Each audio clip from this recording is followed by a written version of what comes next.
Madame Nkosazana Dlamini Zuma, la présidente de la Commission de l'Union africaine, ma sœur, Madame Demitou Ambissa, la ministre pour la science et la technologie de la République fédérale démocratique d'Éthiopie, Monsieur Steve Kaizi Mugerwa, qui est l'économiste-chef et vice-président en exercice de la Banque africaine de développement, mon collègue Eugene Oussou, qui est le représentant du PNUD en Éthiopie, et j'aimerais aussi reconnaître la présence de beaucoup d'anciens ministres et collègues comme mes amis Hamid Temar, Gunilla Carlson, et aussi le ministre de l'Industrie et du Commerce du Maroc qui éventuellement va nous rejoindre, ainsi que Atonewa et Gebrehab, le conseiller économique du Premier ministre d'Éthiopie. Mesdames et Messieurs, Excellences, invités distingués, j'ai le plaisir de vous accueillir à la 9e conférence économique africaine. Suite à notre appel à la communication, nous avons reçu une riche moisson de contributions pour appuyer l'élaboration par des Africains de politiques menées en Afrique.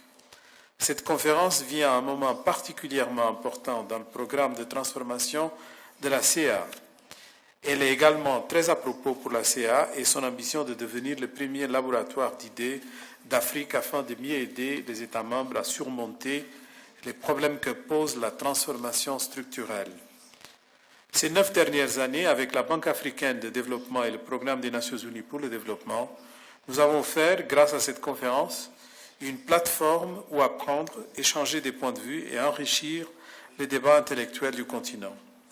Cette année, la conférence porte sur le thème « Savoir et innovation pour la transformation de l'Afrique », un sujet qui est très cher à notre présidente de l'Union africaine. Excellencies, ladies and gentlemen, the continent abounds with examples of knowledge helping change the narrative. Kenya's financial inclusion performance through mobile banking is now quoted worldwide. Cardiopad, invented by Arthur Zhang, a 24-year-old Cameroonian engineer, enables heart examinations through tablets. The Saphonian, invented by Anis Ayouni from Tunisia, attempts to offer an alternative way to harness wind and generate green energy that can be converted to electricity.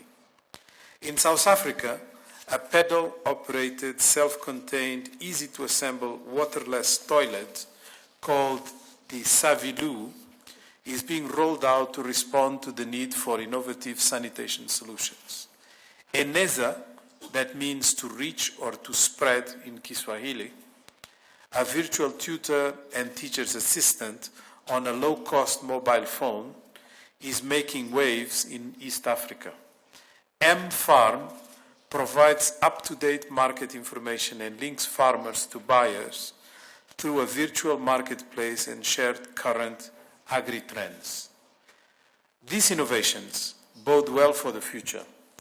However, supplemental work is still required to speed up the pace of creation, as well as the absorption rate of new technologies, and spread these same technologies to all sectors of our economies. I'm encouraged by your strong turnout. Both young researchers and highly respected professors are here to make a contribution. Your respective institutions continue to create opportunities to engage and exchange with industry leaders from Africa's emerging knowledge and technology-driven commerce. I cannot overemphasize the importance of fostering a continuous dialogue between those who create knowledge and those who commercialize knowledge in the quest for structural transformation, industrialization, and sustainable development of the continent. As you know, sharing has a multiplier effect on knowledge dissemination. Arguably, one of the most important developments of the 20th century for enhancing economic development was the emergence and establishment of the knowledge-based global economy. Africa has to be prepared we can actually be net beneficiaries of this focus on the role of information, technology, and learning as a determinant of economic performance. We can leapfrog. We can offer frugal innovation. Technology has important implications for our ability to identify and exploit opportunities, to transform our economies, and for the employability of our growing young population. In today's knowledge-driven global economy, innovation and technology-oriented education is vital for sustained economic performance and competitiveness. In practical terms, innovation and technology-oriented education gives our youth critical building blocks to secure their future. It ensures their integration into the more productive sectors of an economy and also gives them the capability to generate new sectors and products.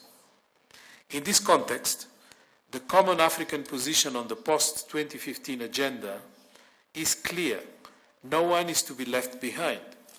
The continent is aiming for inclusive and sustainable growth that leads to the uplifting of each and every single African. We want simple households to be capable of building wealth, whether by establishing a competitive small business or by plugging into an industrialization drive. For this to happen, we have to upgrade skills and make them responsive to the employment demands. Let me delve a little deeper into the demands of a knowledge-based economy. One of its central manifestations is the codification of knowledge and its transmission through communications and computer networks. This means that workers must acquire a range of skills in order to meet the requirement to grow and learn continuously. At present, the world thrives in a learning economy. We must adapt and equip our youth with the ability to keep learning and, more importantly, implant in them a problem-solving mindset that will be a rich source of innovative ideas. Enabling innovation to spread through the entire economy implies an obvious role for governments and learning institutions. Excellencies, ladies and gentlemen, the Ebola crisis in Guinea, Liberia, and Sierra Leone is a tough reminder of how skills deficit on the continent can have a dramatic impact on the economic progression of affected economies. I certainly do not intend to dwell on missed opportunities of our education and wider national innovation systems. Suffice it to say that we have allowed ourselves to be lagging behind by just copying and pasting without learning. Our cumulative deficiencies in education, skills generation, and innovation pose an enormous threat to our ambitions for sustainable and inclusive growth. How do we change this attitude? By making sure that we are strategic in our investments and see social spending as part of our investment into the future. We are not going to be taken seriously if all we care is to have more GDP growth without translating it into quality. Countries that understand the scale of the challenge are the ones capable of relating policy ambition with dynamic innovation systems.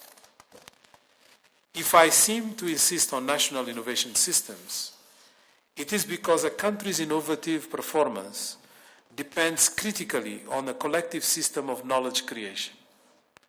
It also depends on how we manage knowledge centrally and how we use it, and how, with new technologies, we combine it.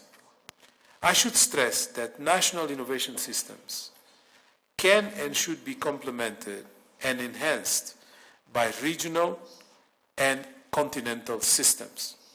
Some of our countries are a little more advanced than others. For instance, several South African, Egyptian, and Ugandan universities earned a world ranking in 2014 by the Center for World University Rankings. We can learn from their experience. I see an important role for the sharing of resources in the context of and in the furtherance of regional integration. I believe that most African governments recognize the importance of knowledge and also knowledge generation and innovation, but that is not enough. They need the institutional mechanisms that will help the majority of their citizens to derive direct benefits from it.